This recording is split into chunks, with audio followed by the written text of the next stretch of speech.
Assalamualaikum dan salam sejahtera kepada para penonton, khususnya kepada para pelajar semester baru semester 1 sesi 2021-2022. Sebelum itu, syukur Alhamdulillah kehadirat ilahi kerana kita dapat berkumpul secara dalam talian pada hari ini akan menyaksikan satu slot yang dibawakan khas sempena Minggu Haluan Siswa pada hari ini. Jadi sebelum itu saya ingin mengucapkan tahniah kepada para pelajar baru kerana berjaya melanjutkan pelajaran di Universiti Tun Hussein On Malaysia dan berjaya menjadi ahli keluarga Universiti Tun Hussein On Malaysia. Jadi selamat datang ke slot bersama Timbalan Naib Chancellor, Hal Ehwal Pelajar dan Alumni pada hari ini. Jadi sebelum itu saya ingin perkenalkan diri saya Muhammad Nur Hafizi bin Muhammad Hafizan selaku moderator anda pada slot ini. Untuk pengetahuan anda, slot ini dibawakan kepada semua pelajar untuk memberi informasi paling penting kepada para pelajar mengenai pusat tanggungjawab yang berada di bawah portfolio pejabat Timbalan Naib Chancellor, Hal Ehwal Pelajar dan Alumni. Dan setiap petija ini mempunyai fungsi-fungsi dan peranan-peranan penting. Pada slot ini juga kita akan ada sedikit perkongsian tip dan juga motivasi oleh yang berusaha Timbalan Naib Chancellor, Hal Ehwal Pelajar dan Alumni sendiri. Jadi saya harap anda boleh kekal bersama kami dan juga setia bersama kami untuk mendengar apakah perkongsian yang bakal disampaikan oleh yang berusaha Timbalan Naib Chancellor, Hal Ehwal Pelajar dan Alumni Universiti Tun Hussein On Malaysia. Jadi pada hari ini kami bawakan khas seorang figura yang saya rasa saya amat kagumi. Baiklah, saya akan menerangkan sedikit berkenaan dengan latar belakang beliau pernah menjawat beberapa jawatan penting di UTHM, antaranya pengarah Dekan Pusat Pembangunan Pelajar dan pengarah urusan di FKAP Konsultan Sdn Bhd di bawah syarikat penerbitan Universiti STU. Selain itu, beliau memegang ijazah sarjana muda Sains Kepujian dalam bidang perumahan, pembangunan dan perancangan kesejahteraan bangunan di Universiti Sains Malaysia. Dan selain itu beliau juga memiliki sarjana alam sekitar dalam bidang teknologi, alam sekitar, infrastruktur dari Universiti Putra Malaysia. Kemudian beliau menyambungkan pengajian ke peringkat yang lebih tinggi iaitu Dr. Falsafah PhD dalam bidang seni bina reka bentuk bioklimatik di University of Liverpool, Merseyside, England. Selain itu menyelia seramai 25 orang pelajar pasca siswazah dan 68 pelajar sarjana muda di Fakulti FKAP. Dan yang terakhir, beliau terlibat dengan lebih 100 projek penyelidikan sebagai ketua penyelidik dan juga penyelidik.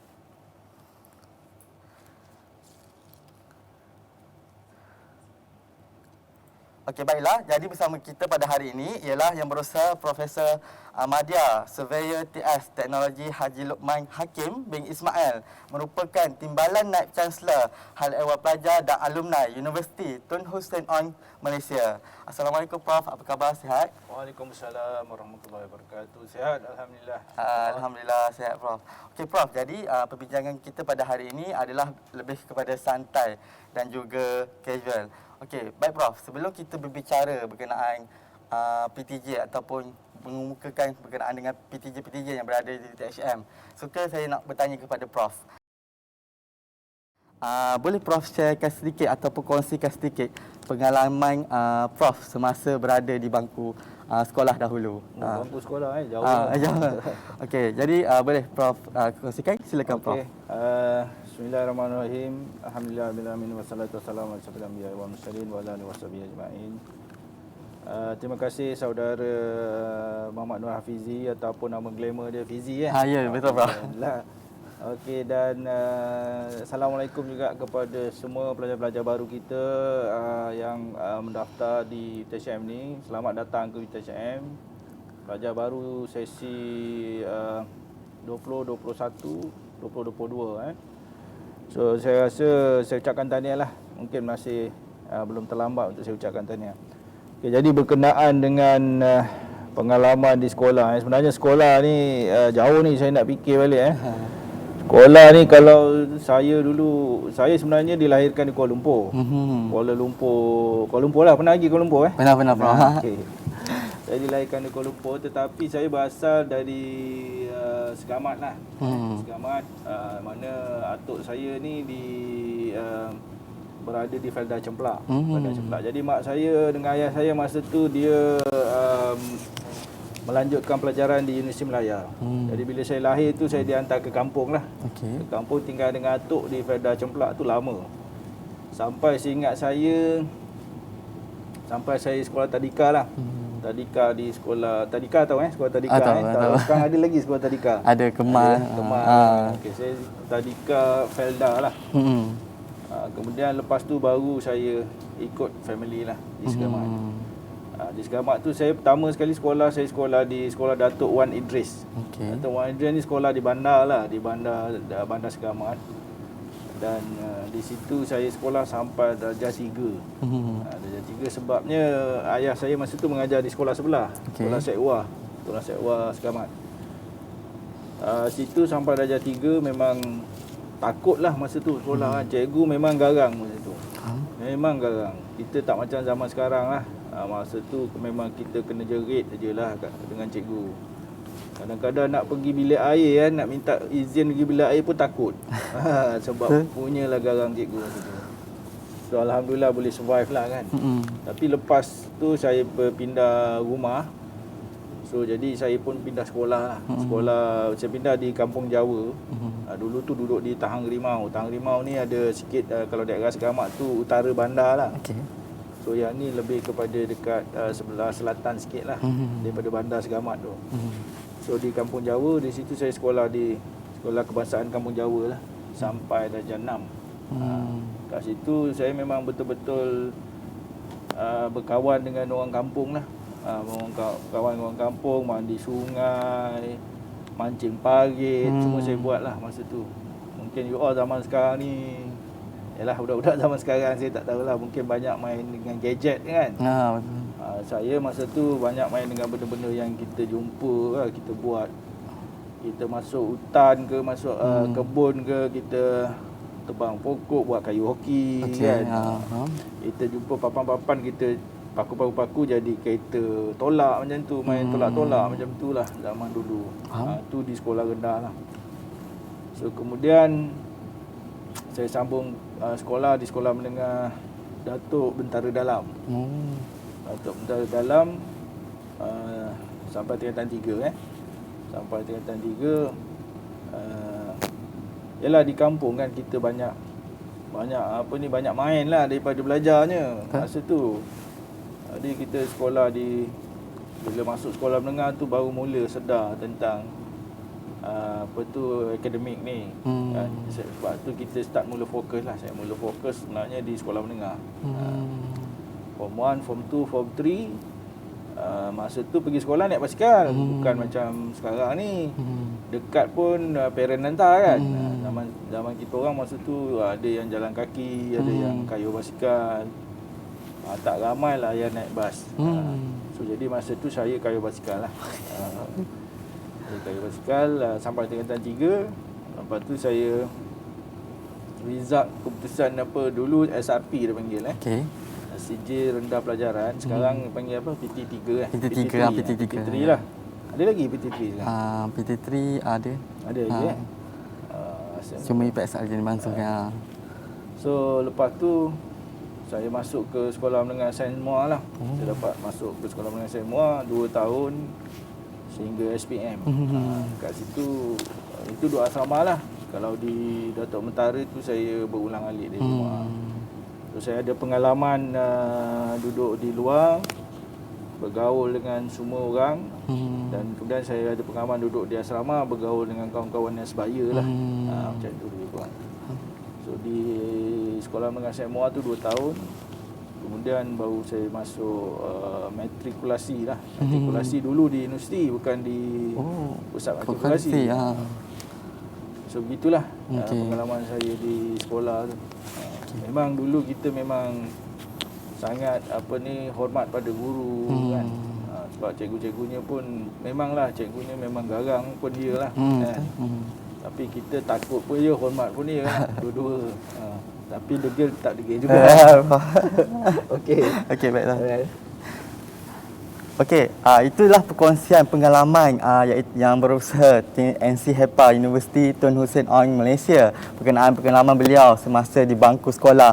Kita boleh berkawan dengan semua orang, kita boleh bergaul dengan semua orang, tapi kita perlu menjaga diri kita sendiri. Jadi sebelum kita pergi kepada video PTJ yang telah disediakan, kita ingin bertanya kepada Prof juga.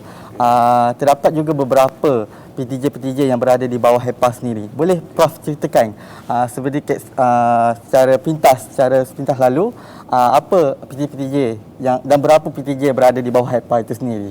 Okey, kalau tanya berapa, banyaklah. Kita tak payah ingatlah berapa kan. Tapi yang penting sekali asas PTJ ni pusat tanggungjawab pusat tanggungjawab ataupun pusat-pusat atau pejabat-pejabat yang terlibat dalam menguruskan hal ehwal pelajar lah, pelajar di universiti ni. So asasnya kita ada banyak pejabat dan kita ada dua fungsi utama. Yang pertama memberikan perkhidmatan, maknanya memberi servis kepada pelajar, dan yang kedua menguruskan pembangunan. Pembangunan pelajar lah, memberikan perkhidmatan satu, kemudian yang keduanya membangunkan pelajar. Membangunkan pelajar ni bermakna kita melaksanakan banyak pelbagai program. Program-program pembangunan diri, macam communication skill, soft skill yang ada kan, confident dan sebagainya lah. Even peringkat asas kaedah pembelajaran di universiti pun kita boleh bagi khusus tu kalau pelajar perlukan lah. Dan kita juga melihat banyak aspek, terutamanya aspek leadership. Keyakinan diri pelajar dulu kita bentuk supaya pelajar menjadi yakin, confident. Kemudian kita latih mereka menjadi pengikut yang baik, dan kita bimbing mereka menjadi seorang leader yang hebat lah. Okey. Dalam masa yang sama juga kita ada program-program yang memberi knowledge tentang techno-entrepreneur sebagai usahawan. Keusahawanan dan jati diri yang tinggi lah kepada pelajar. Itu dua lah peranan utama PTJ di HEPA. Kebajikan dan juga pembangunan. Itu yang paling penting lah. Okey. Baiklah Prof.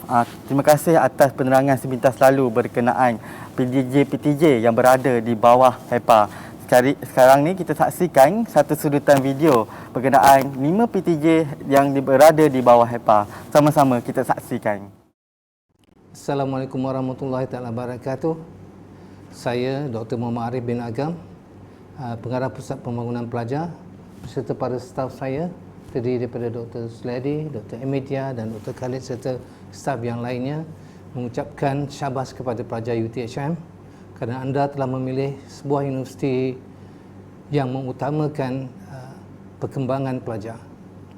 So we here at PBP try to develop the best of you, di mana anda semuanya berpotensi dalam pelbagai bidang, sama ada bidang sukan, bidang engineering, atau bidang-bidang yang lain seperti pengacara TV atau pakar motivasi, atau juga sebagai seorang pemimpin di masa hadapan. Di PBB, kami bersedia untuk membantu anda to explore yourself. Okay?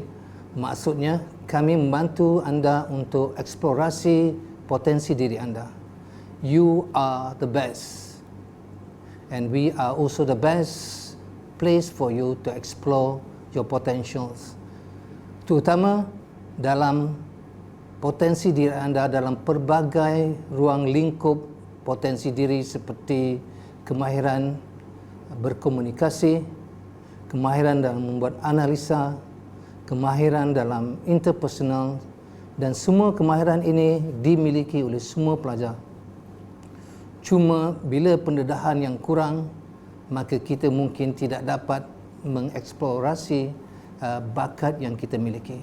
Sebagai contoh, saya memberi contoh kepada Bill Gates dan Mark Zuckerberg. Mereka adalah antara insan yang dapat meneroka keupayaan mereka pada peringkat yang lebih awal. Begitu juga dengan Datuk Siti Nurhaliza dan juga Nilofa. Ini adalah antara tokoh-tokoh tempatan yang mampu mengenal pasti potensi diri mereka pada peringkat yang awal. Maka di BBP kami berusaha merangka sebarang program yang mampu mencongkil bangka anda sendiri dan memberikan satu kenangan yang terindah, because university is the best place for you to explore your own legacy, make your own history.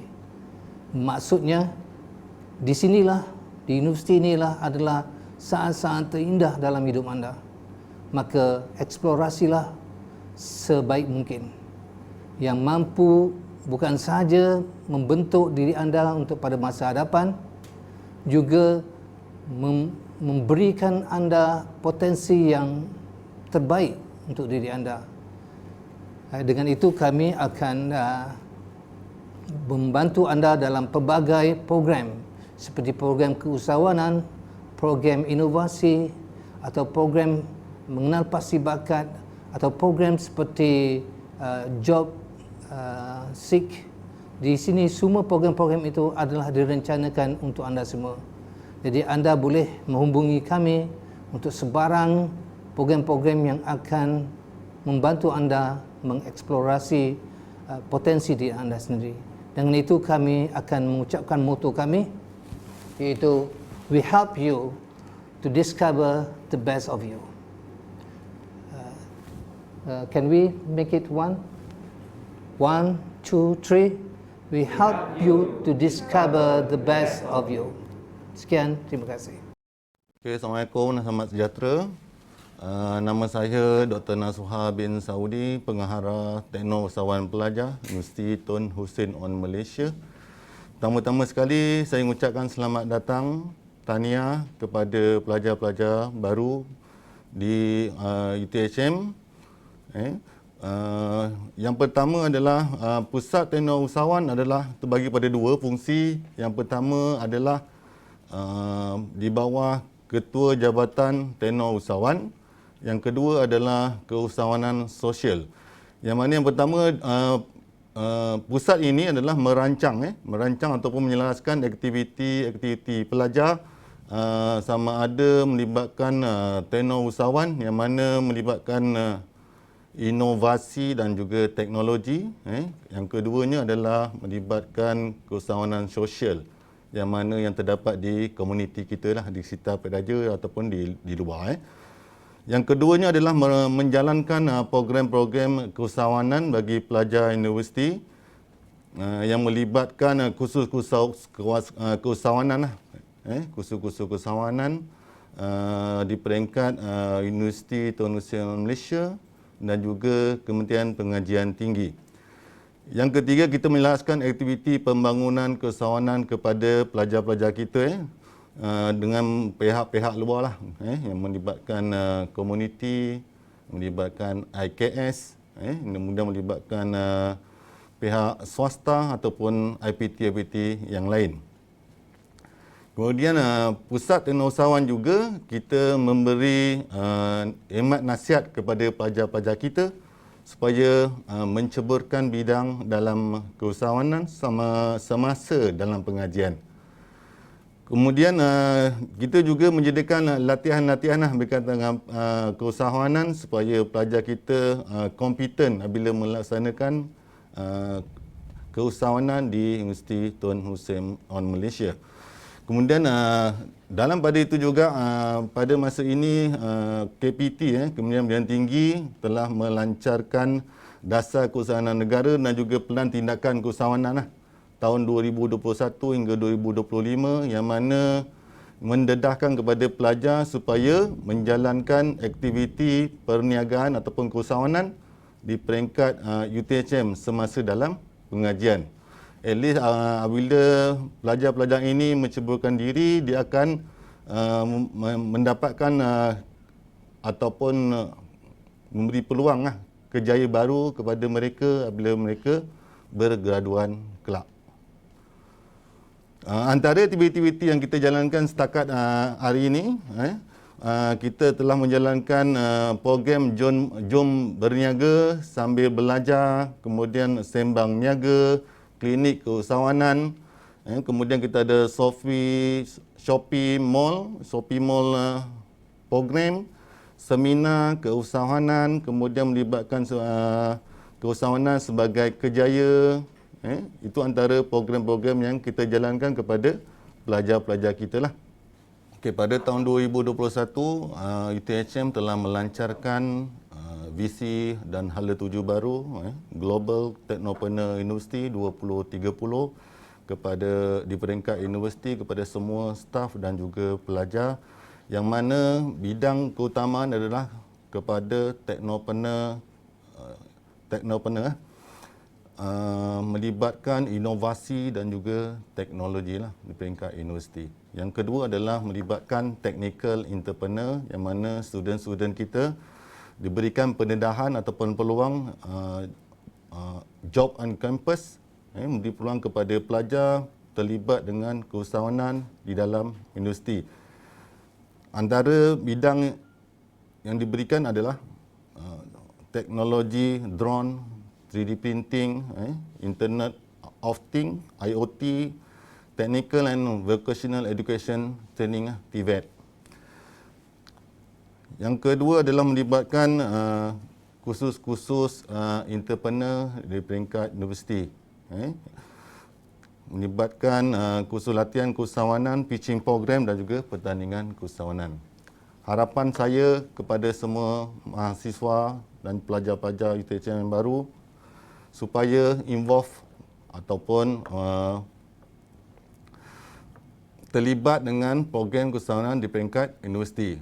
Sila datang berjumpa dengan pihak kami di Pusat Teknologi Usahawan Universiti UTHM untuk kita berbincang supaya pelajar-pelajar ini dapat kita groom ke arah teknopreneur pada masa hadapan. Sekian, wabillahi taufiq wal hidayah. Assalamualaikum warahmatullahi wabarakatuh. Bismillahirrahmanirrahim. Assalamualaikum warahmatullahi wabarakatuh. Salam sejahtera. Selamat datang kepada pelajar-pelajar baru Universiti Tun Hussein On Malaysia ataupun UTHM. Nama saya Dr. Muhammad Nizam bin Atan, merupakan pengarah Pusat Kebudayaan Universiti Tun Hussein On Malaysia. Hari ini saya akan ceritakan sedikit berkaitan dengan peranan Pusat Kebudayaan Universiti di universiti ini. Pusat Kebudayaan Universiti ataupun lebih dikenali dengan nama PBU merupakan sebuah pusat di mana memberi khidmat kepada pelajar-pelajar terutamanya dalam aktiviti-aktiviti berkaitan dengan kebudayaan dan kesenian di universiti ini. Di bawah Pusat Kebudayaan ini terdapat 3 buah jabatan, iaitu Jabatan Teater dan Tari, Jabatan Muzik dan juga Jabatan Sastra dan Warisan, di mana ketiga-tiga jabatan ini bertanggungjawab terhadap aktiviti-aktiviti pelajar yang berkaitan dengan bidang masing-masing. Di antara tugas dan tanggungjawab utama PBU ini adalah memberi nasihat dan khidmat kepada semua aktiviti-aktiviti kesenian dan kebudayaan yang mana pelajar mengikutinya. Jadi penasihatan kepada kelab-kelab pelajar di bawah Pusat Kebudayaan ini biasanya berkaitan dengan bidang-bidang budaya, seperti sebuah kelab yang dinamakan sebagai Kelab Warisan begitu aktif dalam menjalankan aktiviti-aktiviti kesenian dan kebudayaan, dan juga beberapa buah kelab yang kami naungi. Selain daripada itu, tugas dan tanggungjawab Pusat Kebudayaan Universiti juga adalah memberi khidmat kepada universiti dalam acara-acara kesenian dan kebudayaan, terutamanya bagi majlis-majlis rasmi universiti seperti Istiadat Convocation, seperti majlis-majlis anugerah-anugerah dan juga majlis-majlis sambutan-sambutan di universiti ini. Selain daripada itu, tugas dan tanggungjawab Pusat Kebudayaan ini adalah sebagai ahli kepada Majlis Kebudayaan Universiti Malaysia. iaitu singkatannya MAKUM. Jadi tugas kami di MAKUM adalah untuk menyediakan perkhidmatan yang diperlukan berkaitan dengan bidang kesenian dan kebudayaan di bawah aktiviti-aktiviti yang dijalankan oleh MAKUM. Di antaranya adalah bidang-bidang seminar, penyelidikan, pertandingan-pertandingan yang bersifat kesenian dan juga penyelidikan-penyelidikan yang membawa kepada penerbitan-penerbitan sama ada buku ataupun penerbitan-penerbitan media.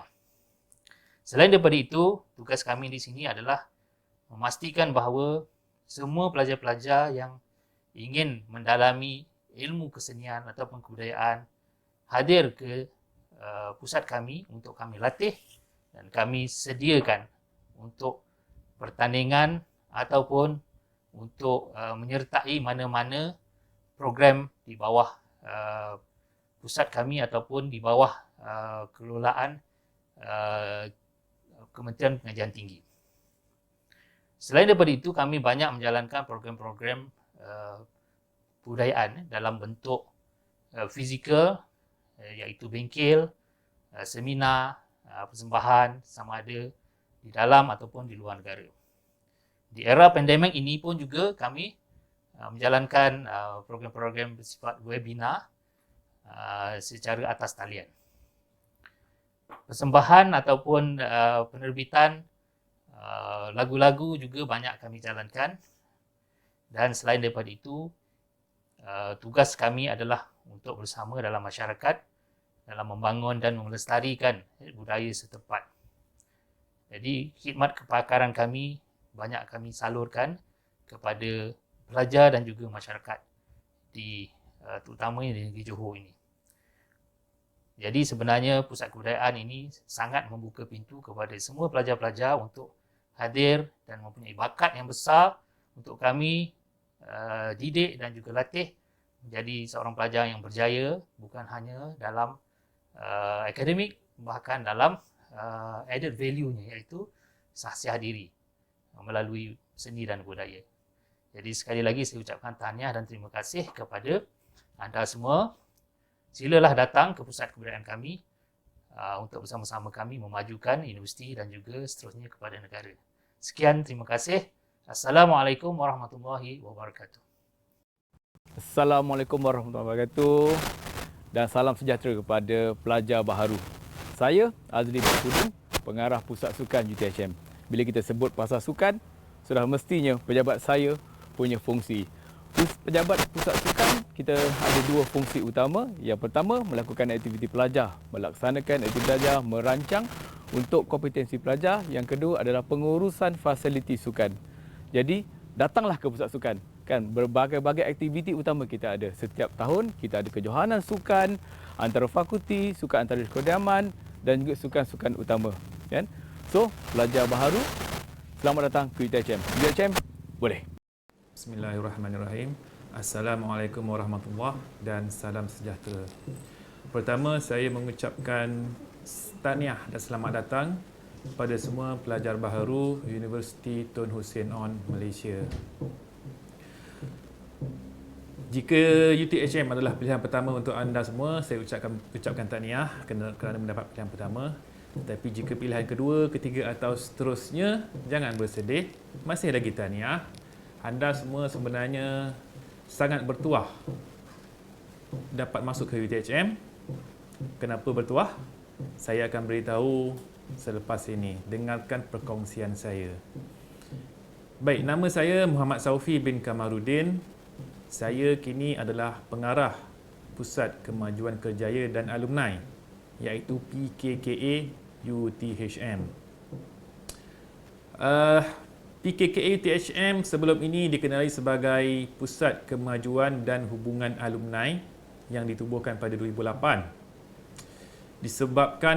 Namun disebabkan alumni kita yang bertambah sehingga Jun 2021 kita ada hampir 50,000 alumni dan mereka boleh membantu dalam kerjaya pelajar apabila pelajar bergraduan, yang mana kita tahu kini keboleh pasaran graduan ataupun graduate employability adalah agenda utama setiap universiti, maka kita jenamakan semula Pusat Kemajuan dan Hubungan Alumni kepada Pusat Kemajuan Kerjaya dan Alumni PKKA pada 2019. PKKA didukung oleh 3 jabatan utama, iaitu yang pertama adalah Jabatan Kemajuan Kerjaya Pelajar, yang kedua Jabatan Latihan Industri Pelajar, dan yang ketiga Jabatan Hubungan Alumni. Selain daripada itu, kami juga disokong oleh 2 unit utama, iaitu unit pentadbiran dan kewangan serta unit data dan perangkaan. Baik, visi kami, visi PKKA adalah mewujudkan hubungan yang berterusan demi kemajuan alumni dan universiti. Manakala misi PKKA UTHM adalah mengeratkan kerjasama alumni dalam pelbagai bidang secara holistik melalui sumbangan idea dan kepakaran serta pelaksanaan program pembangunan profesionalisme.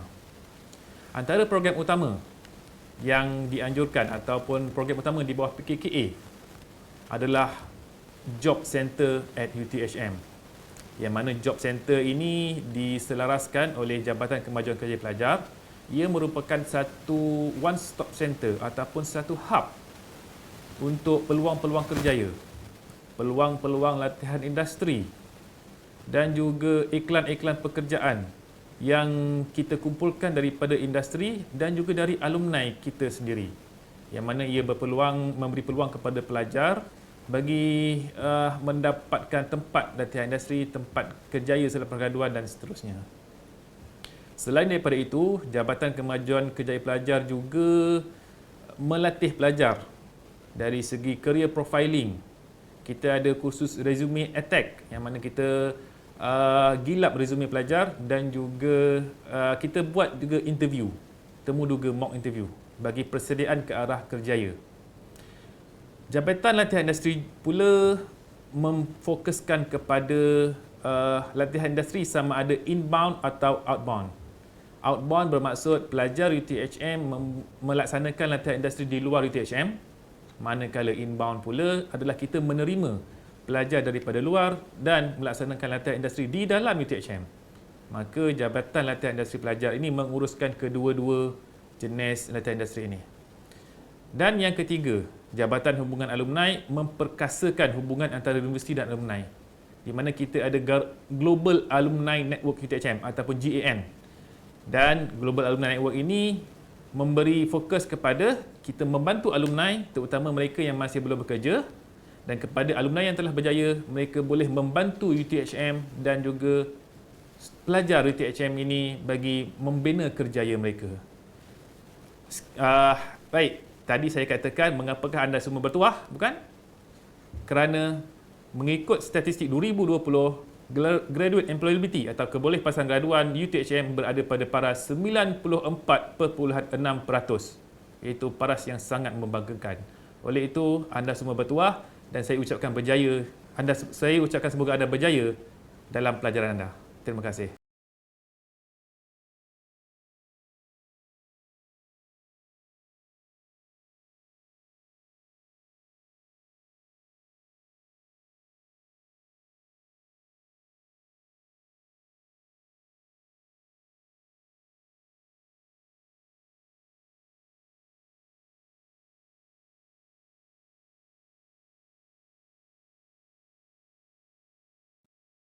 Terangkan oleh semua pengarah-pengarah kita yang hebat tadi.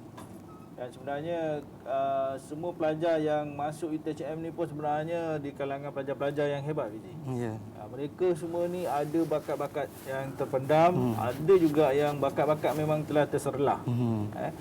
Cumanya bakat-bakat yang ada tu sama ada yang telah terselah tu perlu digilap lagi untuk menyela dengan lebih sinaran yang lebih bergemalangan. Dan mereka yang belum digilap tu perlu dicongkel bakat-bakatnya untuk menonjolkan bakat-bakat yang ada dalam diri mereka lah. So dari sebab itu sebenarnya mereka ni berpeluang untuk mendekati PTJ-PTJ HEPA yang ada ni, membantu mereka mencari Mana yang belum digilap, mencari bakat-bakat yang ada, mana yang belum dicongkil, mencongkil bakat-bakat yang ada dalam diri mereka tu, supaya ianya bersinar dan menyelah. Dan kalau pelajar-pelajar yang ada ni, yang berdaftar ni, kembali ke kampus nanti, insyaAllah bulan 10 bulan 10 ataupun selepas daripada tu, pergilah ke pusat-pusat yang ada ni untuk mengenal pasti ke arah manakah mereka ingin bangunkan kemahiran-kemahiran atau bakat-bakat yang ada. Ingat, di universiti ni kita bukan sahaja menuntut ilmu dalam bidang pengajian yang kita tawarkan tu. Betul. Yang itu memang sudah pastilah kita ke arah menjurus kepada bidang pekerjaan yang kita akan hadapi waktu alam pekerjaan nanti. Tetapi persediaan untuk kita membangunkan diri kita dari segi kemahiran soft skill kita, kemahiran-kemahiran lain tu, bakat-bakat yang ada tu sebenarnya membantu kita membentuk diri kita sendirilah. Dan jangan abaikan peluang ni, ambillah peluang ni sebaik mungkin. Gunakan PTTPJ yang ada, ikuti program-program yang mereka sediakan supaya kita sendiri dapat merasakan bahawa tahap keyakinan kita tentang bakat kita, tentang kemahiran diri kita, yang kita sendiri tahu apa kelemahan kita sebenarnya.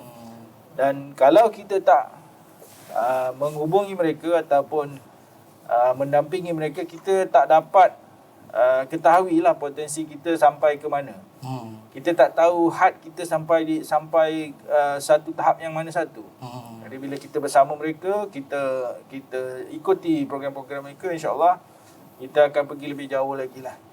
So itu saja nasihat saya, jangan lupa kenali diri kita, bangkitkan bakat-bakat kita yang ada dalam diri kita, sama ada yang masih tersembunyi ataupun yang telah terbuktilah kita punya bakat yang kita kuasai itu.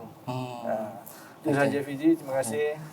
Terima kasih kepada Yang Berusaha Prof atas penjelasan berkenaan dengan dan kata-kata nasihat Prof tu supaya diguna pakai kepada yang dapat kita guna pakai sepanjang dalam kehidupan kita, insya-Allah. Jadi saya rasa Prof, kita ada juga PTJ seperti Pusat Pembangunan Pelajar. Jadi boleh Prof ceritakan secara terperinci apa fungsi Pusat Pembangunan Pelajar ini dan apa manfaatnya kepada para pelajar tu. Pusat Pembangunan Pelajar ni dia sebenarnya melihat secara menyeluruh lah. Menyeluruh dari segi potensi diri seorang pelajar tu. Sebenarnya di universiti ni kita ada satu program yang kita panggil Usin Global. Usin Global ni dia ada banyaklah, kita panggil grid. Dia ada grid tu, jadi di situ nanti semua program-program tu adalah berdasarkan kepada grid tersebut, maknanya GRIDT Global, Inovatif, GRI Trustworthy dengan lagi satu talent. So kelima-lima tu adalah asas kita punya pembangunan Usin Global. Maknanya pelajar-pelajar kalau dapat betul menyertai program-program anjuran Pusat Pembangunan Pelajar ni, dia ada starting school bermula daripada minggu awal siswa ni adalah sebahagian daripadanya lah. Sebahagian daripada starting school program.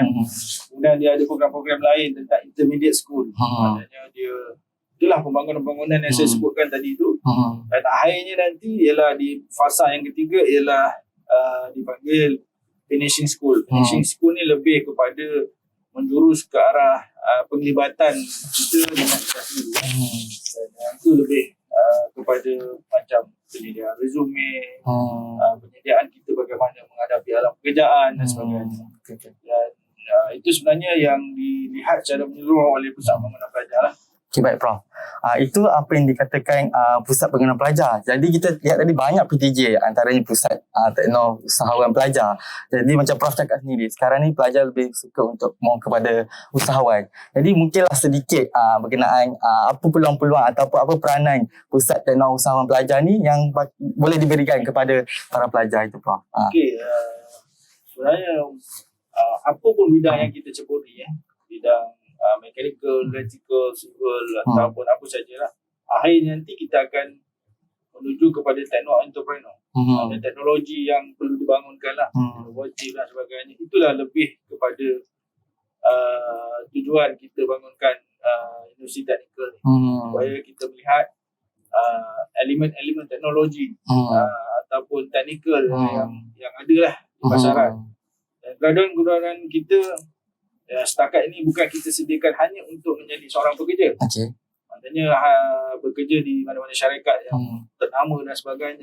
Itu sudah cukup hebat. Ya. Tetapi yang kita inginkan seterusnya ialah supaya graduan-graduan kita nanti dia sebenarnya memberi peluang pekerjaan kepada orang lain. Dengan menjadi seorang tekno-usahawan yang berjaya, dia membuka ruang yang lebih luas kepada pekerjaan kepada graduan-graduan teknikal lah. So situ sebenarnya hasrat kita yang terkini lah. Dan baru-baru ini Datuk Naib Chancellor kita telah melancarkan Global Technopreneur University 2030. Itu merupakan satu mission lah jangka pendek sebenarnya sehingga 2030, iaitu 9 tahun saja daripada sekarang, supaya kita mencapai ke arah Global Technopreneur University lah. So banyak program-program tu perlu dilihat oleh Pusat Technopreneur Pelajar ni, supaya program-program yang dilaksanakan tu selari ataupun in line with the direction and aim kita lah, yang kita kata GT 2030. Tekno-usaha pelajar. Tadi kita ada lihat juga berkenaan dengan mungkin ada pelajar-pelajar baru minat dengan budaya. Jadi budaya ini juga adalah untuk mengekalkan jati diri seseorang pelajar itu. Jadi mungkin Prof boleh menyatakan sedikit lah ataupun kongsikan sedikit pusat budaya universiti ni apa yang mampu pusat universiti berikan kepada pelajar. Pusat kebudayaan universiti ni dia lihat elemen-elemen kebudayaan, teater, seni tari, muzik dan lakonan lah, macam-macam lah bakat-bakat yang ada. Pelajar kita yang mempunyai bakat-bakat yang sebegitu, dan mereka sebenarnya boleh menggilap dan mengasah lagi bakat-bakat yang ada lah. Kalau kita lihat contohnya yang berjaya dulu, kalau zaman-zaman saya dulu, kalau pernah tahulah series Friends, dalam lakonan yang simple, berlawak dan sebagainya, tapi dia menjadi satu series yang digemari lah. So meletup satu dunia pada masa tu. Dan sekarang ni kita tengok grup Korea tu apa nama dia? BTS. Tahu pun kita tak ketinggalan. Ya, betul lah. BTS daripada sebuah negara di Korea, sehingga kan di Amerika, di seluruh di merata-rata semua asyik tengok BTS. Betul. So jadi kita siapa sangka mana kumpulan daripada Korea ni boleh meletup sampai dikenali di seluruh dunia. Jadi sebenarnya begitulah. Kita inginkan pelajar kita kalau ada bakat, pergilah sampai ke tahap itu. Jangan kita setakat berada di kelompok kita saja, di satu arena yang kecil, tapi mungkin kita boleh pergi ke arah yang lebih luas lagi. So sebenarnya boleh berjaya sebenarnya. Kiranya kenalah pada caranya. Dan di situlah kita sebenarnya kita boleh asah bakat-bakat kita tu di pusat pembangunan pusat kebudayaan. Okey, baik Prof. Sebenarnya Prof, sebenarnya di dalam MSN ni kami ada menyediakan satu pertandingan-pertandingan yang melibatkan budaya pada Malang Kemuncak. Jadi mereka pelajar-pelajar baru ni akan menyertai pertandingan-pertandingan budaya. Jadi pelajar-pelajar baru kekal bersama kami sehingga penghujung MSS, kerana pada Malang Kemuncak nanti akan adanya Malam Warisan Bangsa. Di situ akan menunjukkan bakat-bakat yang berkaitan dengan budaya. Jadi Prof, kita akan teruskan lagi sedikit, iaitu berkenaan dengan mungkin ada yang tak cenderung kepada budaya, mungkin ada yang cenderung budaya, mungkin ada yang cenderung kepada pusat sukan. Jadi apakah pusat sukan ini mampu sediakan kepada para pelajar detection, khususnya kepada para pelajar baru Universiti Tun Hussein Malaysia? Okey, sebenarnya universiti kita ni kalau ikut sejarah ni, kita ni hebat jugalah, tak ketinggalan lah. Kita tidak ada juga nama di arena di peringkat kebangsaan lah. So kita punya universiti ni, pusat sukan kita ni diberi amanat oleh KPT, Kementerian Pengajian Tinggi, untuk menjadi pusat sukan tumpuan dalam silat olahraga So kita sebenarnya banyak menganjurkan program-program silat lah. Baru-baru ni kita ada anjurkan program silat online. Silat olahraga online melibatkan peringkat antarabangsa, melibatkan negara-negara di Eropah, di Asia dan sebagainya. So itu satu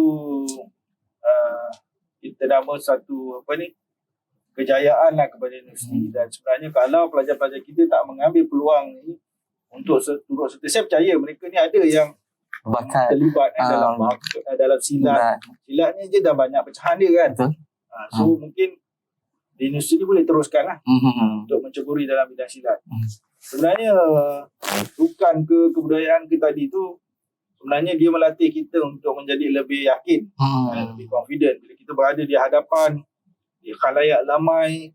Untuk kita memberi persembahan tu merupakan satu memberi semangat ataupun keyakinan diri yang sangat tinggi lah untuk berada di atas pentas tu. Even di dalam gelanggang kita nak berlawan lagi kan, sama ada sukan dengan ada penonton di sekeliling, itu merupakan satu keberanian kan. So mendidik kita dan bila kita berada di peringkat yang lebih tinggi, dia punya tahap ujiannya kita rasa lebih berdebar lah kan. Fizi pernah ni bersukan ataupun ni bertanding dengan mana sukan? Saya sukan setakat ni tak pernah lah. Saya macam just reda biasa macam jogging. Jadi saya tak mau suka main sukan. Kalau kita contoh main bola pun kan, bola sepak pun, kita berada di dalam padang tu pun kita rasa kena berani lah. Sebab ramai penonton di luar tu melihat kita punya aksi. Kadang-kadang yang seronok dia seronok ataupun dia marah, menyumpah, kita tak tahu buat apa kan. Kadang tak terlepas bola dia orang marah. Sebab itu satu keberanian tu bila kita berada di tengah-tengah padang. Okay, baik. Okay. Terima kasih kepada Yang Berusaha Prof atas penerangan berkenaan dengan Pusat Sukan Universiti. Selain itu yang terakhir tadi Prof dalam video ada menyatakan pusat kerjaya dan alumni yang disampaikan oleh pengarah PKKA. Jadi Prof, sekarang ni kita lihat graduan ataupun susah untuk bekerja kerana mereka tidak tahu untuk bertanya kepada siapa. Mungkin PKKA ni adalah merupakan satu sumber ataupun pusat yang boleh membantu graduan-graduan universiti. Jadi apa komen Prof? PKKA ni dia lebih melihat kepada kesediaan. Kesediaan universiti ni bantu kita punya pelajar apabila bergraduan nanti mereka diterima di alam pekerjaan. So mereka akan cuba mendedahkan pelajar-pelajar kita ni kepada industri yang berkaitan lah di luar sana. Bermula daripada mereka berada di universiti lagi. Maknanya bukan selepas mereka tamat pengajian. So sekarang ni kita ada program receipt yang ini lagi di peringkat tahun 3 lagi mereka ni telah didedahkan dengan pihak industri lah. Dan apabila mereka keluar daripada sistem tamat pengajian, PKKA ni akan melihat mereka sebagai alumni universiti. Kita masih lagi ada kata orang tu jalinan dengan bekas graduan kita ataupun sebagai alumni.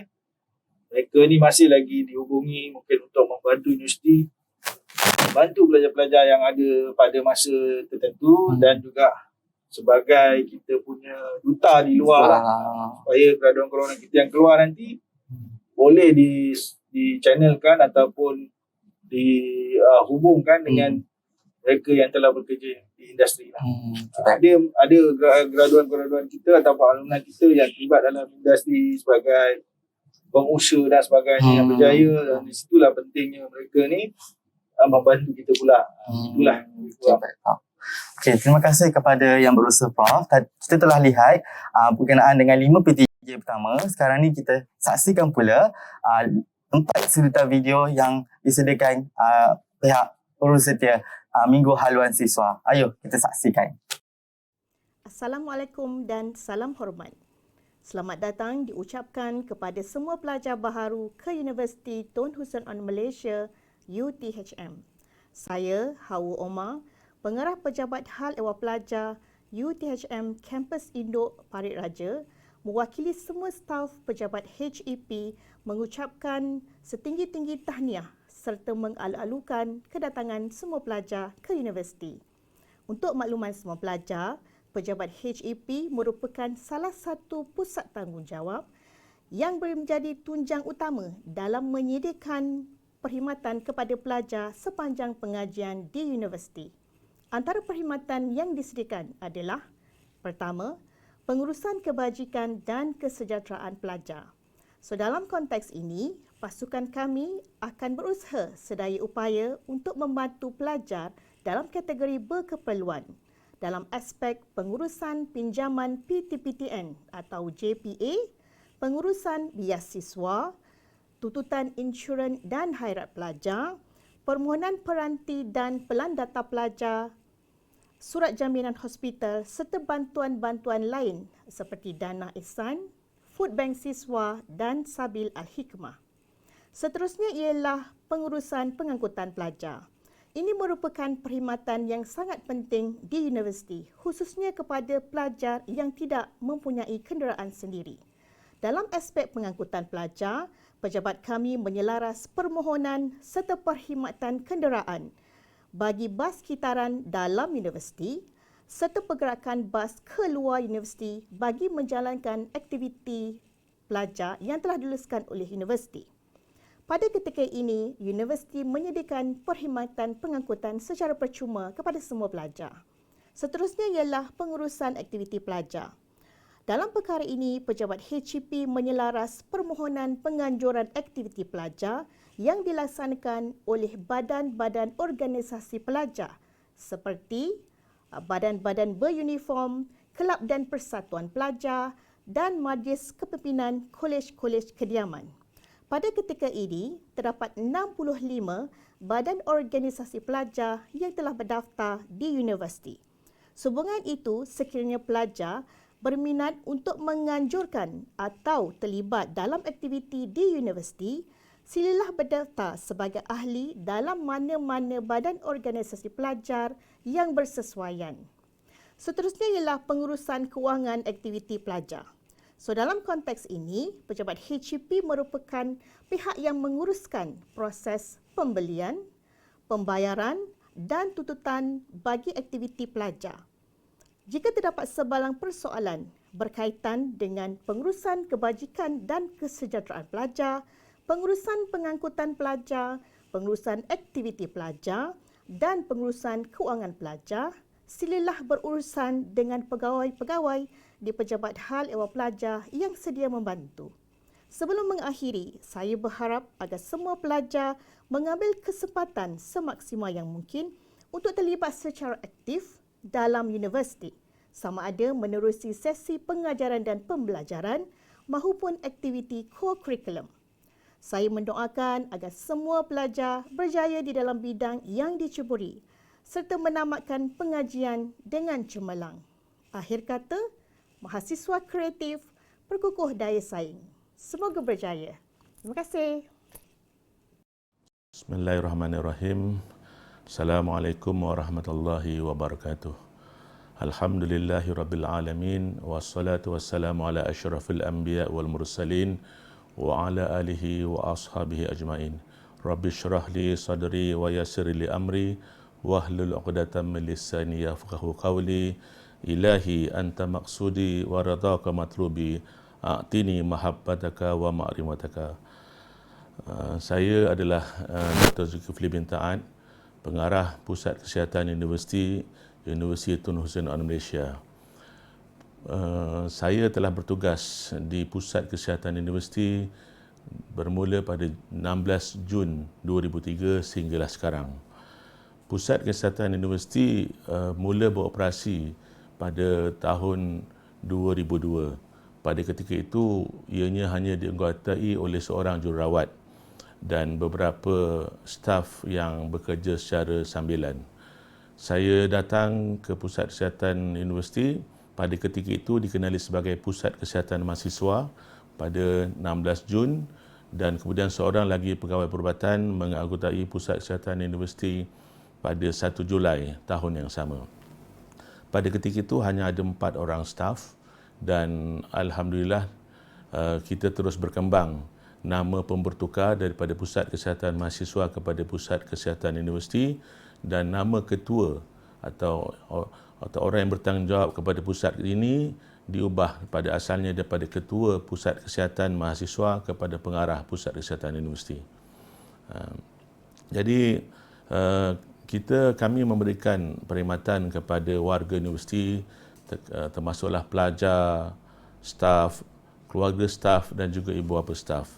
Dan pada ketika ini, kalau dulu staf kami hanya 4 orang, sekarang staf Pusat Kesihatan Universiti telah berjumlah hampir 53 orang. Dan kalau dulu kita hanya ada satu saja cawangan di kampus Parit Raja, sekarang Pusat Kesihatan Universiti juga telah mempunyai kampus cawangan di kampus Paguh. Antara perkhidmatan yang disediakan di Pusat Kesihatan Universiti adalah perkhidmatan perubatan dan kesihatan yang boleh saya katakan sebagai intensive primary care. Di sini ada kemudahan sakit luar, ada kemudahan X-ray, ada kemudahan pemeriksaan amal perubatan, kita juga ada kemudahan fisioterapi, kita juga ada kemudahan hemodialisis dan kita juga ada kemudahan rawatan pergigian. Dan kemudahan-kemudahan ini, kenapa saya katakan sebagai intensive primary care adalah di sini kami cuba merawat pesakit sehingga ke peringkat yang paling dalam, dan apabila kami telah jumpa punca penyakit, baru kami buat keputusan sama ada yang perlu dirawat di klinik ataupun dirawat di hospital. Dan apabila kita menjalankan siasatan secara intensif, dia akan memudahkan para doktor dan para pakar di hospital untuk menjalankan rawatan lanjutan kepada pesakit. Di sini juga saya ingin menerangkan sedikit mengenai skim kesihatan pelajar. Para pelajar perlu tahu apakah kemudahan yang ada dalam skim ini. Skim ini diwujudkan dengan bayaran yuran kesihatan yang para pelajar bayar sebanyak RM20 satu semester atau RM40 satu tahun. Asas kepada skim ini adalah para pelajar yang sihat, yuran daripada pelajar yang sihat akan digunakan untuk membayar kos perubatan para pelajar yang sakit. Jadi alhamdulillah dengan adanya skim ini kita dapat mewujudkan kemudahan kesihatan di pusat kesihatan dan juga kita dapat menanggung kos perubatan pelajar yang masuk ke hospital. Dan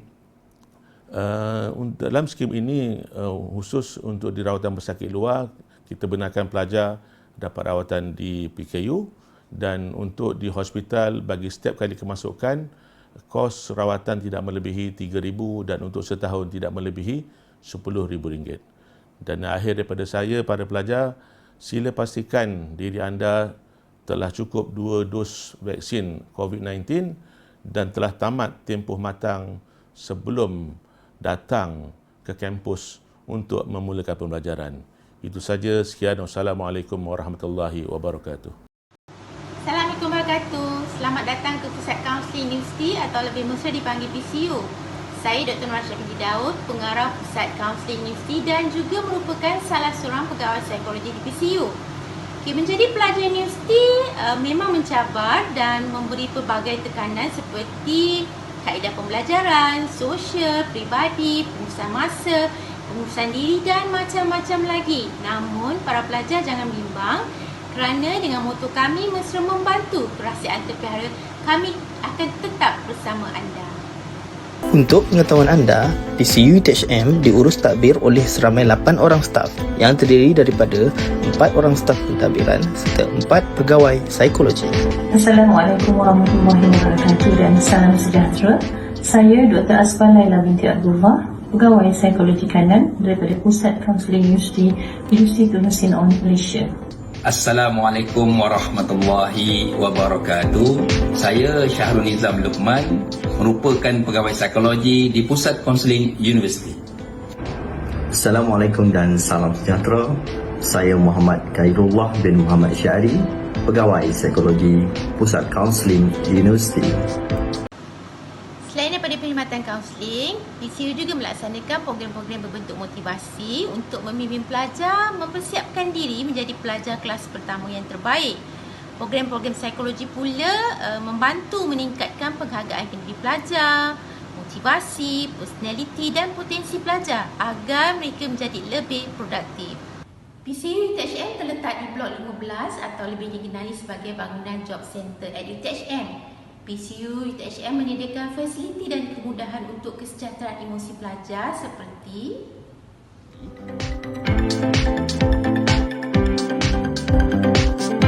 Bilik perbincangan.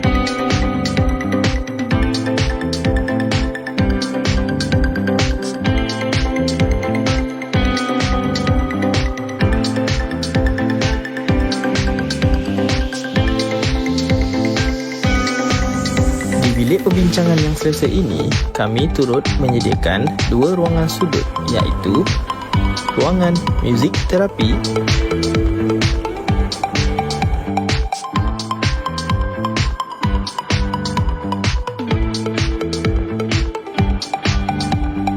dan ruangan art terapi.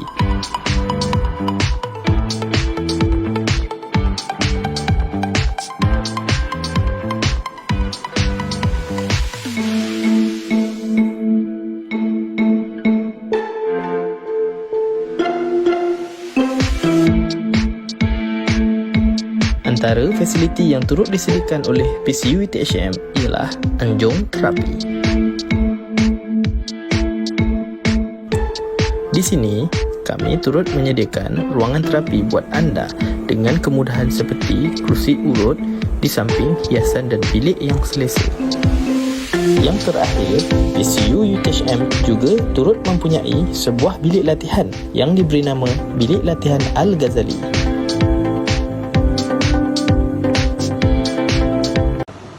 sekiranya pelajar mempunyai pertanyaan, pelajar boleh melayari laman web, Facebook dan Instagram kami. Jangan lupa untuk ikuti media sosial kami di Pusat Kaunseling Universiti. Pelajar yang berhasrat untuk mendapatkan perkhidmatan kami boleh membuat temujanji di sistem kami iaitu www.pcu.uthm.edu.my. Anda boleh membuat temujanji di sistem kami iaitu Counselling Management System CMS. Akhir sekali, ingat jika anda perlukan bantuan, bertindaklah segera. Kami sentiasa bersama anda.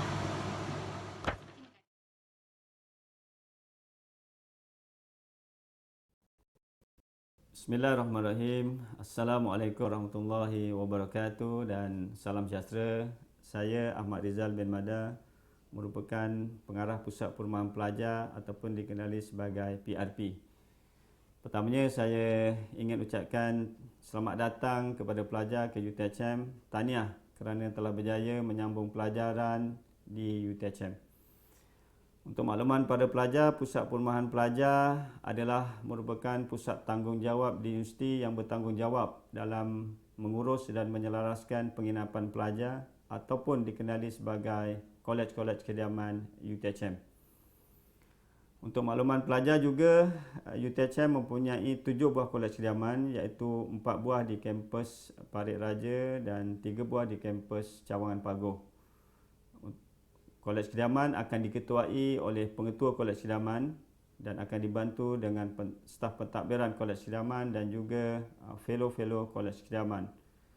Di kolej kediaman, para pelajar akan berpeluang selain menikmati kemudahan-kemudahan penginapan, para pelajar juga akan berpeluang memperolehi pengalaman-pengalaman melalui pelbagai program dan aktiviti yang akan dianjurkan oleh pihak kolej kediaman sepanjang semester. Oleh yang demikian, saya sangat berharap para pelajar tidak melepaskan peluang agar sentiasa aktif, sentiasa terlibat dalam apa jua program dan aktiviti yang dianjurkan oleh pihak kolej kediaman. Ini kerana para pelajar perlu mencari sebanyak mungkin pengalaman dan juga ilmu sepanjang berada di UTHM. Semoga pengalaman berada di kampus, pengalaman berada di kolej kediaman akan menjadikan pelajar lebih matang dan lebih bernilai dari segi elemen-elemen kemahiran insaniah yang insya-Allah boleh membantu pelajar untuk berjaya dalam masa yang akan datang. Selain itu juga, sekiranya para pelajar menghadapi sebarang masalah berkaitan kolej kediaman, bolehlah berhubung terus dengan pihak pentadbiran kolej kediaman ataupun juga boleh berhubung terus dengan Pusat Perumahan Pelajar untuk kami bantu menyelesaikan isu-isu ataupun masalah-masalah yang ada. Akhir kata, saya ingin sekali lagi ucapkan selamat maju jaya. Semoga pelajar-pelajar akan terus cemerlang sepanjang pengajian di UTHM dan semoga menjadi pelajar yang berjaya di dunia dan di akhirat, insya-Allah. Sekian, Assalamualaikum warahmatullahi wabarakatuh. Itu dia suritan video kepada 4 PTJ yang lain yang telah ditayangkan sebentar tadi. Baiklah Prof, soalan saya kepada Prof. Tadi kita lihat bahawa PTJ-PTJ yang terakhir, 4 yang terakhir ini adalah merupakan satu PTJ yang orang kata melibatkan kebajikan dan orang kata menyediakan pelbagai perkhidmatan kepada para pelajar. Mungkin kita akan dengar daripada Prof sendiri apa fungsi ataupun peranan pusat pejabat hal ehwal pelajar di Universiti Tun Hussein On Malaysia sendiri. Sila Prof. Okay, terima kasih. Seperti yang dimaklumkan oleh kita punya pengawasan tadi, Penawar, kan satu pusat yang menjadi tulang belakang lah kepada HEPA ni, di mana segala aktiviti pelajar sebenarnya kita akan membuat permohonan melalui pusat ni. Kemudian kebajikan pelajar yang kita ada, perkhidmatan yang kita ada seperti Sabil Al-Hikmah, kita beri bantuan makanan kepada pelajar-pelajar yang tidak berkemampuan. Yang penting perlu daftarkan diri saja di Pejabat RGP dan maklumkan status kita yang kita tidak berkemampuan untuk makan, kita akan bagilah bantuan Sabil Al-Hikmah dan bantuan-bantuan lain seperti zakat, apa lagi, biasiswa, pinjaman PTPTN pun semuanya diuruskan oleh Pejabat Hal Ehwal Pelajar ni lah. Dan perkhidmatan-perkhidmatan lain seperti kalau kita perlukan pengangkutan untuk aktiviti kita dalam mengikuti program-program tertentu, pihak ni lah, pejabat ni lah yang akan uruskan kita punya pengangkutan dengan pemandunya dan sebagainya. So kalau sebelum-sebelum ni Pejabat Hal Ehwal Pelajar ni menguruskan pelajar-pelajar untuk pulang ke kampung semasa hari raya waktu COVID baru ni. Dan mereka juga menguruskan proses kepulangan pelajar ke kampung selepas tamat pengajian. Dan mengantar ke airport dan menguruskan bas-bas yang mengantar mereka ke destinasi-destinasi tertentu lah. Itu yang diuruskan oleh Pejabat Hal Ehwal Pelajar ni. Dan seterusnya ialah Pejabat Pusat Kesihatan. Pusat Kesihatan Universiti ni macam klinik itulah. Macam klinik. Kalau di kampung-kampung ni klinik panggil kan. Kalau di bandar-bandar tu mungkin dia panggil apa, poliklinik, hospital dan sebagainya. Pusat Kesihatan Universiti ni itulah fungsi dia. Kita tak perlu fikir panjang. Kalau kita demam, sesama ke, sakit perut ke apa ke, kita hadir saja ke Pusat Kesihatan Universiti, bawa kad matrik, tulis nama situ, ada borang je, dan nanti dalam masa 15 minit 10 hingga 15 minit kita akan dapat rawatan daripada doktor-doktor yang memang betul-betul berkelayakan lah di situ.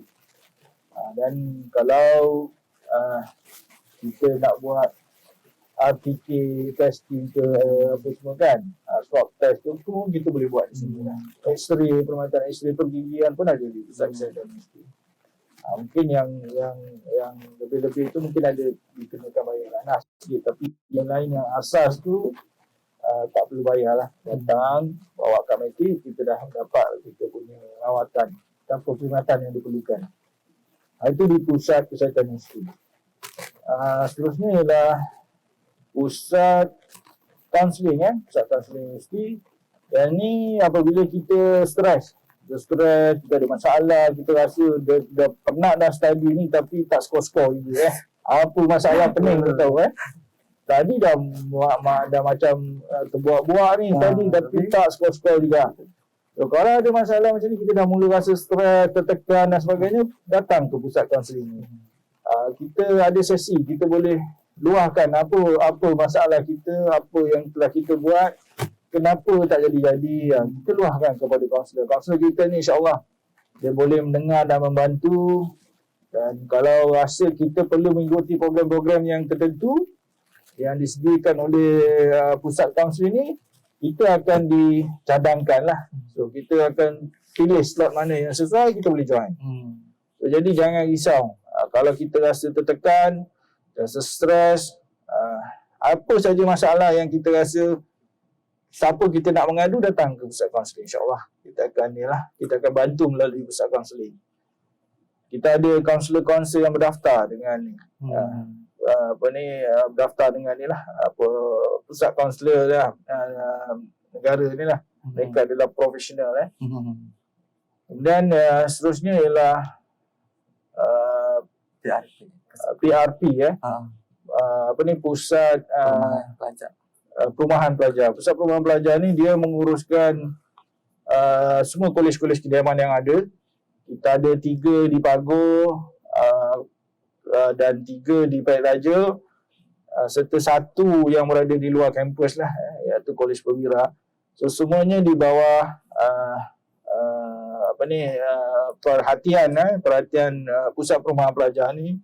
Jumlah berapa kekosongan yang ada, apa masalah-masalah yang ada di kolej kediaman, katil-katil yang rosak ke, almari rosak, dia akan uruskan. Aktiviti pelajar di kolej kediaman, program apa yang sesuai, apa yang akan dilaksanakan di kolej kediaman ni, semuanya dilihat juga oleh pengarah pusat perumahan pelajar ni, Dr. Ahmad Rizal kita. Dan juga seandainya ada kerosakan-kerosakan yang perlu diperbaiki, mungkin akan dimaklumkan melalui pusat perumahan pelajar ni untuk diambil tindakan seterusnya lah. Itu peranan mereka. Yang untuk menyediakan pusat kuarantin pun juga disediakan oleh pusat perumahan pelajar.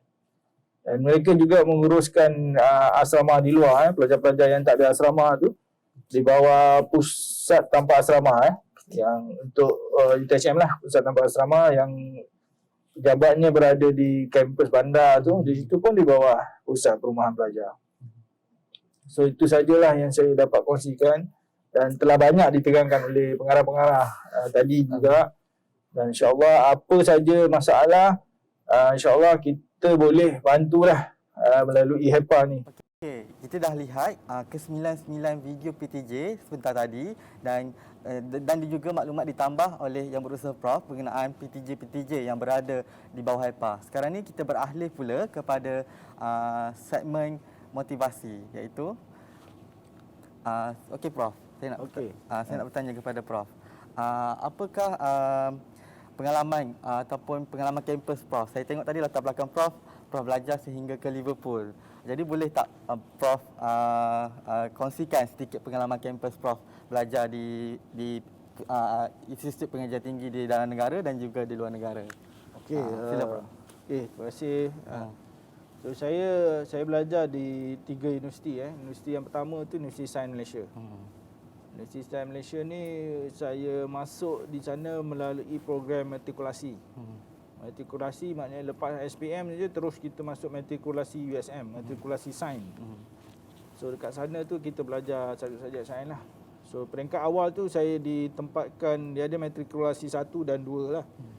Zaman tu kita saya belajar di asrama sekolah Tengku Abdul Rahman, Star Ipoh. Di situ saya dia macam tingkatan 6 lah, tapi dia sebenarnya matrikulasi yang Universiti Sains Malaysia di sekolah menengah Tengku Abdul Rahman. Dia ada di sekolah-sekolah lain. Syed Syabuddin, Masyam Kulim dan sebagainya, tapi saya ditempatkan di sekolah Tengku Abdul Rahman Ipoh. Kat situ selama setahun. Di situ saya mula keluar daripada negeri Johor, keluar daripada sekolah. Start selalunya saya balik naik kereta api. Naik kereta api daripada stesen kereta api Segamat tu sampailah ke Kuala Lumpur, kemudian Ipoh, baru kita turun di sana dan kita naik taksi ataupun bas lah ke asrama. Itu di matrikulasi. Selepas daripada tu kita pergi ke kampus di Minden, Pulau Pinang. Sama juga. Selalu saya berulang naik kereta api, kadang-kadang naik bas, dan bila masuk tahun 3, tahun 4 tu saya dah naik motor je. Dia naik motor je pulang daripada Penang ke Johor lah. So yalah sekarang ni kita keluarga hantar lah kan. Kan. Saya dulu seorang-seorang naik motor daripada Penang ke Johor. Kadang-kadang dengan kawan-kawan. Jadi yang paling penting di USM ni ialah saya duduk di hostel. Saya duduk dalam kampus, dalam kampus dengan menikmatilah campus life tu. Saya dapat rasa hidup di dalam kampus tu dengan kawan yang ramai, dengan kemudahan-kemudahan universiti yang ada pada masa tu, menggunakan keseluruhan fasiliti yang ada lah. Dan sekali-sekala saja kita keluar makan di luar di sekitar Penang lah. Dan pada masa tu memang kita menggunakan masa sepenuhnya, explore the whole Penang itself kan. Ambil masa bersama kawan-kawan explore. Baik dia punya gunungnya, bukitnya, lautnya, semua kita pergi. Itu zaman kita berada di universiti lah, di USM. Kemudian selepas itu saya bekerja lah. Bekerja. Kali kedua saya masuk universiti ialah di Universiti Putra Malaysia. Universiti Putra Malaysia ni saya lebih kepada suasana PJJ. Maknanya jarak jauh lah. Sebab saya ambil weekend class. Weekend class saya belajar. Tapi the whole day tu, weekend tu, kita memang berada di kampus lah. Di college tu, daripada pagi sampai ke malam, setiap minggu. Itu berulang daripada kampung lah. Bukan kampung, daripada tempat saya kerja. Masa tu saya dah bertugas di Segamat. Sebelum tu saya bertugas di Kuala Lumpur. Dan saya selalu berulang lah. Itu dalam keadaan saya berkeluarga. Bila kita dah berkeluarga, dah ada anak pun, kita masih lagi menimba ilmu lah, menuntut ilmu.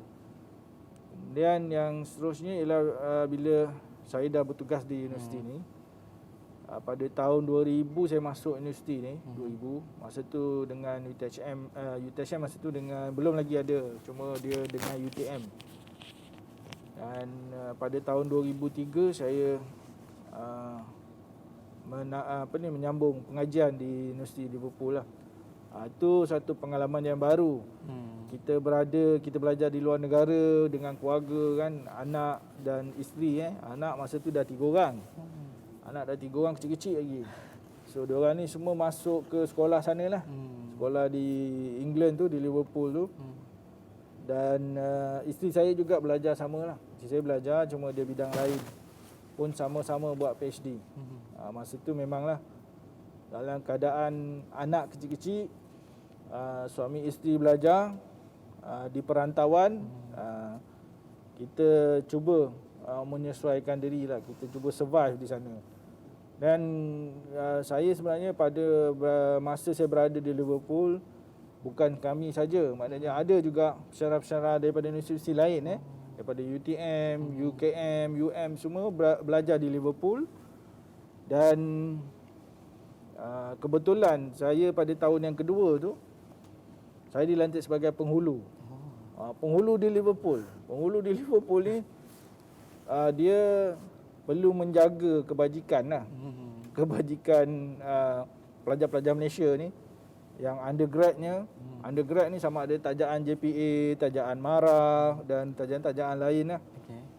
Dan juga pegawai-pegawai kerajaan daripada universiti-universiti awam yang lain di Malaysia yang menyambung pengajian macam saya di sana. Dan kat sana juga kita ada pakcik-pakcik kapal. Pakcik-pakcik kapal ramai lah, dalam 20 hingga 30 orang yang stranded kat sana dulu masa zaman sebelum merdeka tu. Diorang dah berada di sana dan akhirnya mereka menjadi penghuni tetap di sana lah. Dan di sana kita berinteraksi lah dengan diorang ni dan kita melaksanakan macam-macam program. Hal-hal kebajikan, hal-hal program. Kalau kat Malaysia sambut merdeka, kita pun buat program sambutan merdeka. Tahun baru kita buat program tahun baru. Ma'al Hijrah pun kita buat program Ma'al Hijrah dan sebagainya. Kita ada juga dipanggil study school. Itu semua tu kita in charge lah, sama-sama gotong royong dan sebagainya, bersama-sama dengan masyarakat pelajar-pelajar Malaysia, undergrad dan postgrad yang berada di Liverpool lah, serta dengan expatriate Sekretariat ni yang graduan-graduan yang dulu belajar di Liverpool tapi mereka tak balik Malaysia. Mereka bekerja di sana dan itu kumpulan-kumpulan ni lah yang kita uruskan lah bersama dalam sebagai penghulu tu. So alhamdulillah lah pengalaman tu sebenarnya banyak mengajar saya banyak benda lah dalam kehidupan ni. Dan saya rasa sebenarnya kalau kita belajar di universiti ni, kita kena gunakan kesempatan yang ada untuk mencari ilmu. Mencari ilmu tu bukan saja ilmu yang dalam bidang pengajian kita, tapi bagaimana kita bergaul dengan komuniti dan masyarakat yang ada di sekeliling kita. Itu yang paling penting. Itu sajalah yang saya dapat kongsikan. Sebab kalau kita nak cerita banyak tu mungkin bukan dalam program ni lah. Saya boleh cerita dalam keadaan yang lain yang lebih santai lagi. Okey, baik Prof. Itu secara ringkas apa yang saya boleh kongsikan. Okay. Terima kasih kepada Yang Berusaha Prof kerana berkongsi pengalaman beliau yang cukup luas dari segi pengalaman kampus. Okey, ada lagi soalan lain untuk Prof. Okey, apa antara perkara-perkara yang penting untuk membantu seseorang pelajar ni berada di universiti? Apa perkara-perkara penting supaya mereka take note dan boleh buat di universiti itu sendiri? Itu soalan, saya rasa soalan tu mudah lah. Sebenarnya pelajar-pelajar yang masuk ke universiti ni bukannya pelajar-pelajar yang gagal. Pelajar-pelajar yang berjaya. Pelajar-pelajar yang berjaya, mereka ni sebenarnya telah ada pengalaman macam mana untuk berjaya. Cuma bezanya dulu pengalaman tu di sekolah. Dan sekarang ni di universiti. Cumanya bila berada di universiti ni, beza dia ialah kita perlu pandai mengurus diri. Mengurus diri tu maksud dia macam mana? Kalau dulu banyaknya dikawal oleh keluarga, oleh mak ayah kita, kadang mengawal kita suruh menimba ilmu, belajar kan, study dan sebagainya, dikawal oleh cikgu, homework dan sebagainya. Tapi di sini kita sendiri, kita pergi kuliah sendiri. Bila jadual waktunya kita kena arrangekan sendiri. Kelasnya bukan kelas kita yang biasa, berbeza-beza. Hari ni berbeza, tempat lain. So kita kena pandai mengurus diri. Hari ni bilik kuliahnya di tempat lain, besok di tempat lain, waktunya pun berbeza. Kemudian yang keduanya, sumber rujukan. Kat mana kita nak cari? Kita ada bangunan library ni yang tersergam indah ni. Semua bahan rujukan tu, buku-bukunya, terbitan yang daripada penerbit yang hebat-hebat semua ada di sini. Kita kena pandailah macam mana kita nak mengurus, mendapatkan buku tu supaya kita boleh pinjam dan sebagainya. Yang seterusnya ialah pergaulan. Dengan siapa kita bergaul, kawan-kawan kita jenis yang macam mana? Adakah mereka ni jenis kaki study, orang kata kaki study, ataupun yang jenis kaki lepak, kan? Ataupun jenis yang yang tak tahu buat apa, tidur je kerja, ataupun kaki gaming, kejap-kejap main game. Itu terpulang pada kita.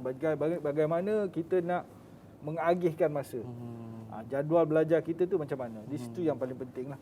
Sebab dia punya proses ni sama, tetapi cabarannya agak berbeza dan lebih mencabar lah berbanding dulu kita di sekolah.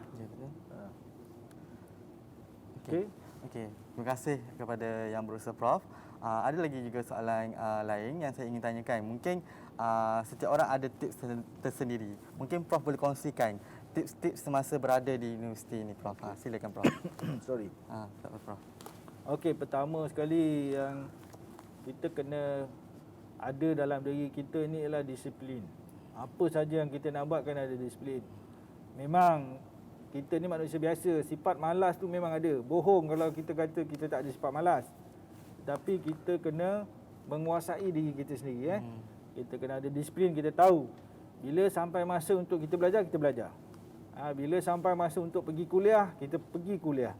Jangan ponteng. Bila masa untuk kita pergi makmal, pergi makmal. Jangan kita sibuk dengan benda lain. Benda lain tu nombor 2, waktu lain kita boleh buat. Tapi waktu kuliah, kita pergi kuliah. Waktu makmal, kita pergi makmal. Waktu tutorial, kita pergi tutorial. Bila kita dapat assignment, quiz, yang itu kita kena selesaikan dulu. Kita kena buat. Jangan tak buat. Sebab at the end of the day, apa yang dinilai ialah markah quiz kita, markah tutorial kita, ujian kita, makmal kita. Benda tu akan dinilai. Assignment kita. So kalau kita tak buat semua tu, kita tak luangkan masa untuk menyiapkan semua tugasan-tugasan, macam mana kita nak dapat markah yang baik? Jadi yang itu yang perlu kita kawal. Bukan satu semester ni kita bukan hanya satu subjek. Kita ada banyak subjek lah, mungkin 5, mungkin 6. Jadi setiap subjek tu dia ada tugasan-tugasan. Dan ada ujian-ujian yang perlu diteruskan dan perlu dilaksanakan. Jangan kita abaikan semua tanggungjawab kita terhadap akademik tu lah. Okey. Terima kasih kepada Yang Berusaha Prof. Ingat ya para pelajar semua, take note apa yang disampaikan oleh kepada Yang Berusaha Prof sebentar tadi. Ini adalah merupakan kisah kejayaan pelajar UTHM sendiri. Mungkin Prof boleh ceritakan kisah kejayaan pelajar ini supaya memberi inspirasi ataupun semangat kepada para pelajar baharu yang baru sahaja memasuki ke Universiti Tun Hussein Onn Malaysia sendiri. Okey. Tu yang saya maksudkan tadi. Kita ni ada bakat-bakat tersendiri. Dan jangan kita simpan bakat-bakat kita tak tahu untuk siapa. Kita gilap bakat-bakat kita. Sebenarnya apabila kita berpeluang, kita dah ada bakat yang ada tu berpeluang untuk kita gilap, untuk kita tonjolkan, untuk kita kongsikan bersama dengan orang-orang yang lain, kawan-kawan kita yang lain. Memang terlalu banyak Saya tak sempatlah nak terangkan satu persatu. Saya rasa pelajar-pelajar yang baru daftar ni, lihatlah, follow lah mana-mana yang ada tu, kejayaan demi kejayaan pelajar-pelajar kita yang ada tu sebagai satu dorongan. Dan apabila kita juga turut serta menggilap bakat kita dan kita berjaya, sebenarnya kita juga memberi dorongan kepada pelajar-pelajar lain.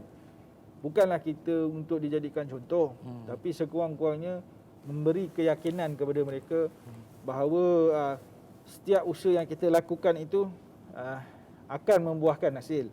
Kadang-kadang kita tak sangka bahawa kita rupanya sangat hebat, berjaya menjadi nombor 1 kan. Macam baru ni Fizi dapat berjaya dalam apa tadi? Fizi cuba terangkan sikit. Okey, saya mewakili Malaysia lah dalam AFLAS, iaitu ASEAN Future Leader Summit, di mana dicalonkan secara virtual lah. Jadi alhamdulillah saya pun tak sangka saya boleh terima, dan peluang tu saya rasa saya tak hebat pun. Cuma saya perlu banyak lagi belajar. Jadi dengan ada peluang tu insya-Allah saya manfaatkanlah sebaik mungkin. Betul tak apa yang saya cakap? Maknanya kita pun tak tahu kita punya potensi ni sampai ke tahap mana. Betul. Tapi yang penting kita cuba, kita gilap bakat kita, dan akhirnya nampak. Terselah kita tak tahu, tiba-tiba jadi juara kan. Peringkat antarabangsa, bukan peringkat kebangsaan, peringkat antarabangsa. Dan mudah-mudahan ini menjadi contoh kepada yang lain. Jangan risau bahawa bakat yang kita ada, mungkin kita rasa tak seberapa, tapi cuba hubungi pusat-pusat tanggungjawab yang ada yang tadi, yang banyak tadi tu, untuk bantu kita mengembangkan bakat yang kita ada, menggilap bakat yang kita ada, mencongkil bakat yang kita ada supaya ia lebih bergemelapan. So itu saja buat masa ni. Ada lagi? Okey. Terima kasih kepada Yang Berusaha Prof kerana memberi kata-kata motivasi dan juga tips-tips yang berguna dan bermanfaat yang dapat diguna pakai sepanjang pengajian kita di Universiti Tun Hussein Onn Malaysia sendiri. Jadi Prof, ini adalah sedikit kata-kata macam saya suka dengan kata-kata ni, you will never be perfect. Okey, apa ada pandangan Prof? Bagaimana dengan quotes ni? Okey. Ini sebenarnya ada ke orang yang perfect kat dalam dunia? Saya rasa manusia tidak sempurna Prof. Okay, betul. Kita jangan beranganlah nak jadi perfect. Kita jangan nak jadi berangan nak jadi perfect, tapi kita jangan lupa untuk berusaha menjadi perfect. Yang maksum ni cuma siapa Rasul yang perfect tu. Yang kita ni memang banyak masalah lah, banyak kekurangan, jadi susah untuk kita jadi perfect. Tetapi tidak bermakna kita tak boleh berjaya. Kan, kita rasa jangan jadikan tak perfect tu satu alasan. Alah, aku bukannya perfect, aku bukannya ni, aku banyak kelemahan. Tak. Maknanya memang semua orang tak perfect. Jadi tak payah fikir pasal tu. Jadi yang penting kita usaha dan seterusnya berdoa dan bertawakal, dan jangan tidak bergerak langsung. Jangan jadikan alasan dengan macam-macam kata-kata dengan macam-macam perbuatan yang tidak yang menghalang untuk kita terus maju ke hadapan. Itu saja sebenarnya yang kita maksudkan you will never be perfect tu. Jangan jadikan alasan, jangan jadikan apa-apa perkataan atau perbuatan itu menghalang kita untuk bergerak. Sebab memang kita tak perfect, tapi buatlah, jangan tak buat. Okey, baiklah Prof. Terima kasih atas kata-kata nasihat yang sangat memberangsangkan dan mampu orang kata memberi inspirasi kepada para pelajar baru. Nampaknya Prof, kita hari ini dah hampir kepada penghujung slot kita pada hari ini. Saya rasa tidak puas mendengar kata-kata motivasi dan tips yang disampaikan oleh Prof sebentar tadi.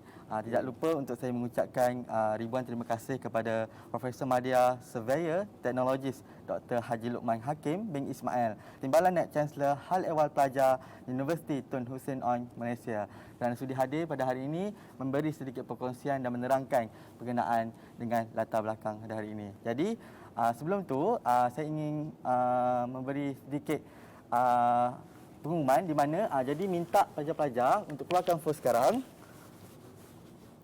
Kita pergi kepada IG, okey. Kita pergi kepada IG dan type SIHEPA UTHM dan jangan lupa tekan button follow sekali.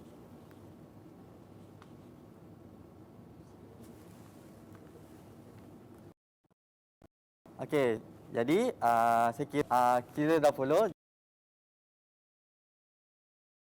Jangan lupa like perkara-perkara yang berada di Instagram TNC Hepa UTHM dan maklumat-maklumat terkini anda boleh dapati di TNC Hepa UTHM.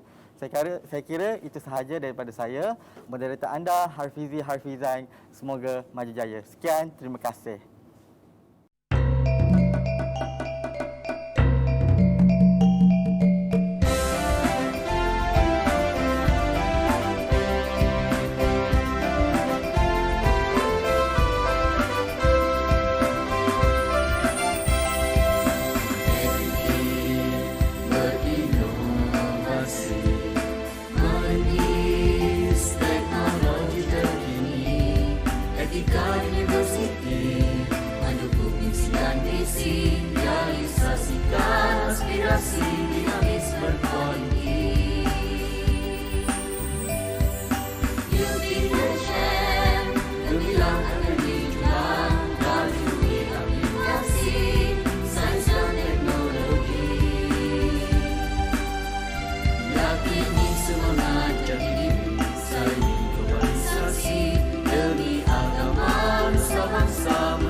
Kita meneroka